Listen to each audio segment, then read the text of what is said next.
Amidst the hellfire of Jejul coming back from the dead, people scrambling to play collab decks of random men and women, and we have the approach of Luat, the unprecedented king of Canada, we do have a big issue. What the hell is this? Hey, what's going on, guys? I'm Mr. here. Today I'm back to cover Claudine. It's a very out of left wing video. I know we are in the midst of still doing DVD 13 and we suddenly are doing this. Well, that's because, frankly, I'm not interested in covering any Stoicheia deck from DVD 13. Zorga, too irritating. Leonon, too good. No strike deck set. There is no Tava strike deck set. Grow up. Therefore, I'm here to cover Claudine from DVD 13 in its place. Claudine is a promotional boss that came out quite a while back, actually. It's pretty old. But I've delayed doing this video because of financial reasons. I had no idea how to build the deck. Yeah, I just couldn't get my hands on some staples. But frankly, we've now reached a time where I now have an idea on what to do with this. So today we will be covering Claudine. Now, if you are playing in JPN, congrats. You will need to buy the promotional magazine to be able to build this deck. However, if you're playing EN, I believe this is part of your DBT 11 or DBT 12. I don't really follow, but I do know that you guys recently got it. Therefore, I hope this video will match whoever wishes to play this deck. It's very fun, it's very unique, and it is one of the few decks that really puts the deck building to the test. And it's basically Highlander, but actually fun / not good, in the sense that every Highlander deck you know is technically competitive. Chaos, Bermuda.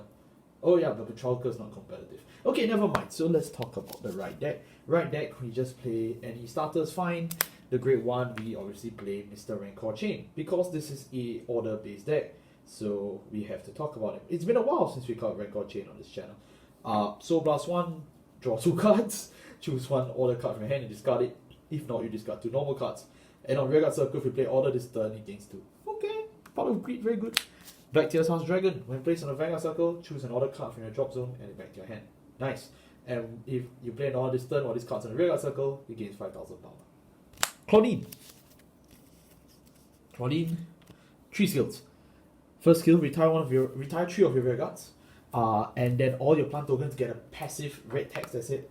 Say all your units gain 5,000 power, and you get drive +1. So pretty nice advantage, even though technically it's -2, but it's not, because you can buy another card from your drop zone and call it to 2 plant tokens in your rear guard circle once per turn as well. So you can use your orders from your drop and turn them into plant tokens. Really nice. Last skill. When this unit attacks Soul Blast 1, choose one of your plant tokens and stand it. That unit gets 5,000 power until end of the turn for every 2 order cards with different names in the bind zone and drop zone. So basically, you are playing Highlander orders, and your whole idea is to gather as many names as possible to build a very large freestanding plant token.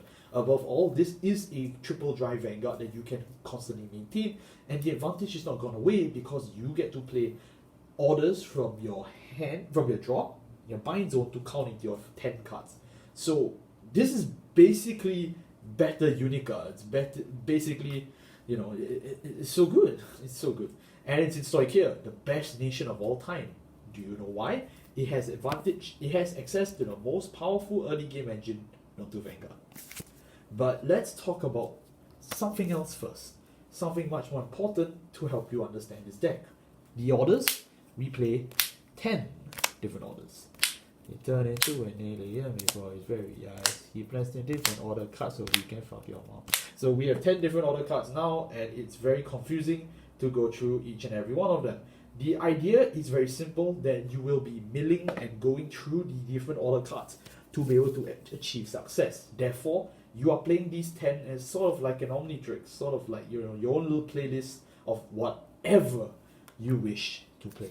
So I'm going to go through it from starting with the orders you probably already know to the orders you probably don't know. So let's get right into it. Resentment is the infamous order from DBT06. You can play this with a Soul Blast 1. Mill the top 3 card. Look at the top 3 cards of your deck, choose one from among them and place it in the drop zone. Choose a card from your drop zone with the same grade or less as your Vanguard and call it to the rear guard circle. So you basically get a selected mill 1 and you get a resurrection of 1. From your drop zone, and it can occur as early as turn 1. If it can occur as early as turn 1, it means it is Mushroom Fodder. Yes, this is the deck that plays Mushroom. So It's pretty good, it's pretty easy, pretty effective as that, and generally speaking, you can play more, but because we need different names, it has to be the one. Move on to Wild Intelligence. Wild Intelligence is a card I've been previously very fond of in Magnolia, and it makes a return here. It's very printed, so you should be able to afford it. Count plus one, look at the mill the top 3 cards of your deck, and then you can choose one and call it. But if your Vanguard's Magnolia, you choose 2 cards instead of 1. But because this deck is not Magnolia, you only get 1. It's a nice quick way to mill, it's a count last 1, it's pretty effective at that, but we are playing this, even though it's a worse version of Resentment, it's because it has a different name. Although Count Blast is pretty expensive, that's basically what it is. The next one we're going to talk about is this one. Count Blast 1 and call 2 plant tokens. Prolific Oranges, but I kind of only know the guy on the art. But yeah, I mean, it's an order. Tearful Malice. You definitely know what it does. Choose 2 of your regulars to retire it. Draw a card. Put this card to the soul. Countercharge 1. This is your main resource recovery for Claudine. So you have this in your hand, you can just cast this straight away, and you can, get a quick fix. It's really nice. Moving on to another one of the more obscure orders is this one. This is Sweet Honey Garden with a Soul Blast 1. It's a Blitz order. Yes, we have Blitz orders in this deck. Choose one of your units and it gains 15,000 power until the end of that battle. If your drop has a Blitz order, it gets 25,000 power. So it's virtually a perfect guard at this point, which is really nice. But you may be asking, what Blitz orders do we play? Wine, Stain for the Sins of Our Sins, is played with a Soul Blast 1. You draw a card, choose one of your units, and it gains 5,000 power until the end of that battle for each order card with a different card name in your drop and bind in total. It is a Claudine on the defensive. That's amazing. People play this in set 13 Zorga because they claim they run out of shield. I play this in Claudine because it's direct support. Next up, we have this one. It's basically a budget version of one of the orders from set 2 when you get to retire. It screams, melts in the sound of rain. Why does every Stoicheia card sound like a Metallica album? I don't know. You basically just choose one of your opponent's rear guards and retire it. Choose a card from your drop zone with the same grade and call it to the rear guard circle. So it's completely free, by the way, which makes this really fun to play. It's just quick cast, snipe, call. Done. And next we're going to talk about this one. This is from set 12 and it's a very interesting order. This is Bless the Blossoming Blood, or as I call it, God damn it, I lost the game. Until the end of turn, all of your units with original 5,000 power or less gain 10,000 power. Wow! And when this unit attack hits, you may return this unit to their hand. Yup, all your plant tokens become 15k attackers. Your roaming prison dragon becomes very big. We're going to talk about a brand new order, which actually was shown in the lore recently, and Inlet Pulse is dead. My condolences to Inlet Pulse Dragon. He has drowned. Command Oath Death's Restraint. Discard the top card of your deck, choose a card with the same grade, less than or equal than your Vanguard from the drop, then call it to the unit. Call it to rear guard if it's a unit card. If not, if it's an order, you put it back to your hand, and it cannot be a named card. It cannot have the same name as this card.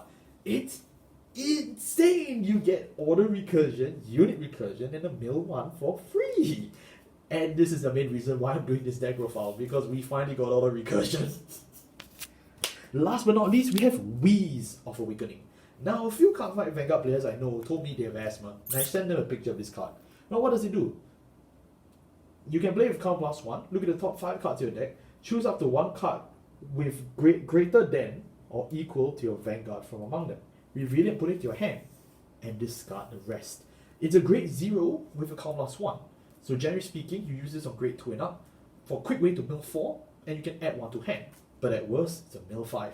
So this is one of the weaker orders that you actually play in this deck, but it's the last because it's probably the most obscure. Like I said, I'm going from most popular to least popular. So, yep, you generally don't always play this. The reason why I have to talk about all 10 cards one by one in my playlist is because you don't actually play all 10. A lot of the times you discard these for right deck, directly mill them off, or send them to the drop zone to accumulate for Claudine's effect. I hope everyone understands this, and now that we are clear, we may move on to the rest of the deck. Moving on to the rest of the deck. We play 3 Claudine in the main deck, and 1 Claudine in the right deck, and then we play 1 copy of Azarith. Yep, we're gonna start things off nice and slow with an additional brick card. Claudine, we need the Persona right, we already mentioned why, it is pretty good. Azarith has a very simple skill. When placed from hand on the rearguard circle, you can Counter Blast 1, Soul Blast 1, look at the top 3 cards of your deck, you can mill them. No, look at the top 3 cards of your deck, and then afterwards you choose one from among them. If it's a grade 2 or less, call it to a rearguard circle, but it has a different name. I hope I'm reading that right. Let me just check that, because the glare is killing my eyes. Discard the top 3 cards of your deck, choose a card from your drop, call it to the same rearguard if it's a grade 2 or less card, and put it to hand. So if it's a grade 3, there's the same name as the Vanguard, which basically means Claudine, you can add it to your hand. But if not, you can call it. But if not, it's mill 3. But generally speaking, you can choose a card from your drop, so you can just open the whole drop, so like Greed Shade. The only downside is it's very expensive. You can't blast 1, Soul Blast 1. I just played it as a one-off because frankly, I just don't want to play an 11 order, but you can if you want to. Our grade 2s, we play 4 copies of Sea Tentacle Arms of Destruction, and 4 Shadow Cop, and 1 copy of Black Tears, Harsh Dragon. So, we already talked about Black Tears just now. He's part of a right deck. Shadow Cloak, very simple skill. When placed on a rearguard circle, check your whole deck, remove 1 order that is not present in your drop zone, and put it in your drop zone. That is it. Zorga, stay winning. But it has a second effect, you won't really use it though, and that is that when an order is played Soul Blast 1, this unit gains 5000 power. If you use Alchemagic, choose a rearguard and put it back to your hand.